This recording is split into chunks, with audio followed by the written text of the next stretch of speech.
Tapi saudara, sebelum kita merenungkan firman Tuhan, kita mau main sebentar ya Bapak Ibu ya. Kita mau main tebak gambar. Jadi saya akan berikan sepotong gambar, Bapak Ibu bisa tebak binatang apa yang ada di dalam gambar ini. Oke, gampang ya.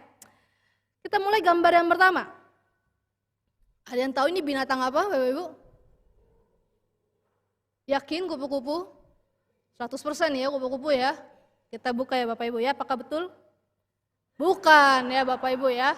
Itu gajah. Itu kan kupingnya gajah Bapak Ibu ya. Masa Bapak Ibu nggak bisa lihat ya, itu gajah ya.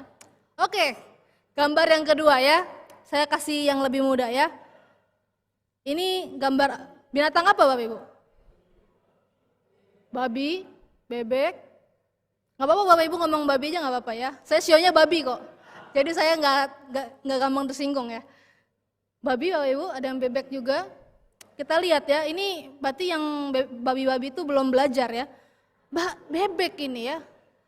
Ini Bapak Ibu kalau perhatikan bebek-bebek yang ada di kali itu ya, dia kayak begini ya. Itu habis ketabrak ini ya. Moncongnya habis ketabrak jadi masuk gitu ya, moncongnya ya. Jadi bitik ya, babi itik. Kita satu gambar lagi ya, saya kasih yang lebih gampang lagi nih ya. Binatang apa ini Bapak Ibu? Kelinci, marmut, apa lagi? Kucing. Kita lihat ya sama-sama ya Bapak Ibu ya. Binatang apakah ini? Singa ya. Ini singanya di musim dingin jadi menciut mukanya ya.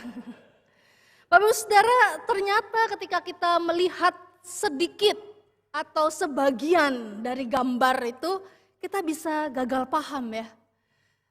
Karena memang mengetahui sedikit atau sebagian informasi itu belum tentu kita bisa memahami secara utuh keseluruhan informasinya. Kita bisa saja keliru atas apa yang kita pahami. Mungkin banyak di internet Bapak Ibu dengan judul-judul yang menarik, clickbait gitu ya.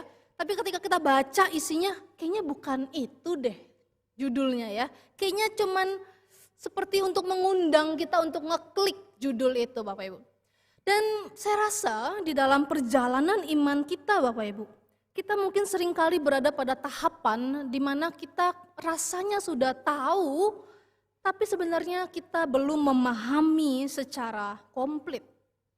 Saya ingat waktu saya kecil, saya belajar tentang Tuhan dan saya memahami Tuhan itu adalah pribadi yang sangat ketat dengan peraturan. Waktu saya kecil saya memahami Tuhan itu adalah pribadi yang gampang marah. Kalau saya berdosa sedikit Tuhan marah. Kalau saya salah sedikit Tuhan itu murka dengan saya. Dan saya memahami bahwa Tuhan itu adalah pribadi yang begitu kita perlu hormati, pribadi yang tegar gitu ya, yang kita perlu dengan takut dan gemetar datangnya. Apakah salah pemahaman saya Bapak Ibu? Enggak salah, Alkitab menjelaskan hal tersebut, tetapi belum komplit, belum utuh.